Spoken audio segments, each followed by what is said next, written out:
ऊपर की ओर संकोचन सुना होगा आपने। तो निष्कासन अंग दो ही है नीचे, एक गुदाद्वार और दूसरा मूत्रिका द्वार। तो उन दोनों को पूरी शक्ति के साथ ऊपर की ओर संकोचित करना है और संकोच करके उसे छोड़ना नहीं है, रोकना है। फिर उसके पास वो होता है मूल बल। जैसे हम ये बैठते हैं और अपना संकोचन करेंगे दोनों उसका, और ऊपर की तरफ करेंगे और रोकेंगे। दूसरा बंध है उड्डयन बंध। उड्डयन तो जो मूल बंध होता है वो मूल बंध से हमारी दो चीजें, एक तो जो है नीचे का मूल द्वार और ऊपर का जो दूसरा चक्र होता है, क्या चक्र है दूसरा वाला? नहीं, जो दूसरा चक्र क्या है सबसे? नहीं, मणिपुर तीसरा है। नहीं, सबसे पहले नीचे का चक्र है और दूसरा दो चक्र जो है मूल बंध से वो होते हैं, रुकते हैं। तो कुंडलिनी जागरण एक चीज होती है मनुष्य की। तो कुंडलिनी जागरण से क्या होता है कि उसकी जो वो होती है सोचने की शक्ति वो बढ़ जाती है। तो मूल बंध लगाने से हमारे दो जो तत्व हैं, पृथ्वी तत्व और जल तत्व, ये दोनों के दोनों ऊपर की ओर आते हैं और इससे हमारी जो ऊर्जा है वो नीचे की तरफ न जाकर ऊपर की तरफ आती है मूल बंध से। और हमारे पास जो है तीन तरह की नाड़ियां हैं, एक इड़ा, पिंगला और सुषुम्ना। ये आपने सुना होगा। तो इड़ा पिंगला तो हमारे ये स्वर है दोनों, और सुषुम्ना नाड़ी जो है हमारी इसमें होती है रीढ़ की हड्डी में। तो इड़ा पिंगला को नाड़ियों को संकुचित करते हुए मूल बंध उन शक्तियों को सुषुम्ना की ओर लाता है। उसके बाद क्या होता है, दूसरा चक्र होता है हमारा कौन सा? उड्डयन बंध। जो दूसरा बंध है उसको हम क्या करते हैं कि रीढ़, कोई पेट को रीढ़ से लगाते हैं।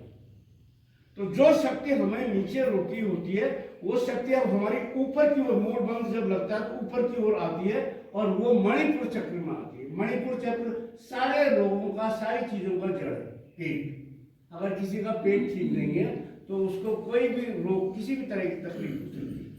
तो जब हम ये लगाते हैं दूसरा वाला उड्डयन बंध, तो इस बंध से क्या होता है कि हम इसको जो पेट पे लगाते हैं, रीढ़ पर ऐसे कसते हैं, और उसके बाद जो नीचे की ऊर्जा हम उसे रोकते हैं तो वो मणिपुर चक्र में आके ठहरती है।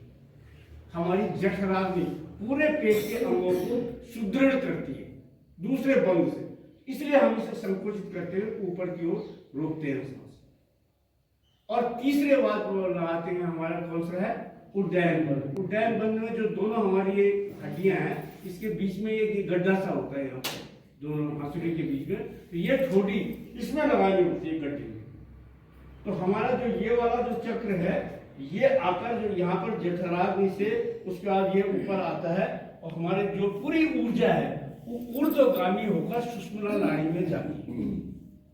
और जो हमारा वात, पित्त और कफ का दोष होता है ये दूर होता है।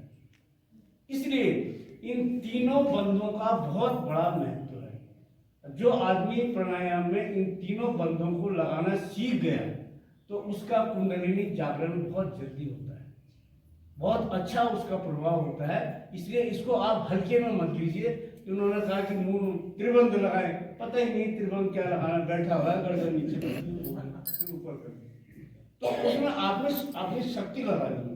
मूल बंध को कसना है, उसके बाद इसको लगाना है उड्डयन बंध को, और उसके बाद जलंधर बंध को लगाना है। तो इन तीन बंधों से जब आप अपनी सांस को रोकते हैं और उसके बाद धीरे धीरे रिलीज करते हैं तो उसके बाद क्या होता है, एक तो आपके लंग्स पुष्ट होते हैं और आपकी जो सुषुम्ना नाड़ी की गति है, ऊर्जा, वो आपके ऊर्ध्वगामी पीनियल ग्लैंड में जाती है, सहस्रार चक्र में। और आपके जो मानसिक रोग हैं, डिप्रेशन है, बहुत तरह की दिक्कतें हैं मनुष्य में, वो दूर होती है। और आपको एक बड़ा हल्कापन और बड़ा अपने शरीर में एक बहुत अच्छा ऐसा लगेगा जैसे बिल्कुल शरीर लहरा रहा है, बहुत अच्छा होता है।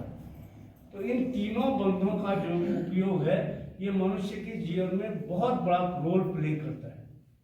और ये साधारण चीज नहीं है, ये असाधारण है। और जो लोग इसमें अच्छी प्रैक्टिस करते हैं, रोज योगा में जब आप आते हैं, धीरे धीरे इंप्रूवमेंट होता है। ऐसा नहीं होता है, हम भी परफेक्ट नहीं है, कोई nobody is perfect in this universe. देश राज्य विषय में अगर आप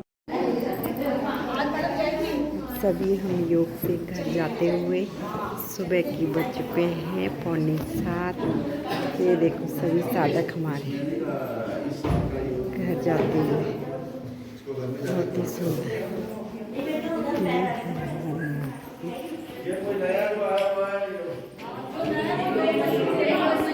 शिव मंदिर। हर हर तो योगा की ड्रेस मंगाई आपने? हाँ जी, ये 2 ड्रेस 2 ड्रेस। बहुत बढ़िया, सभी हमारी वाइट ड्रेस में। ये देखो दीदी, हम लोगों ने तो पहले से ही ये ड्रेस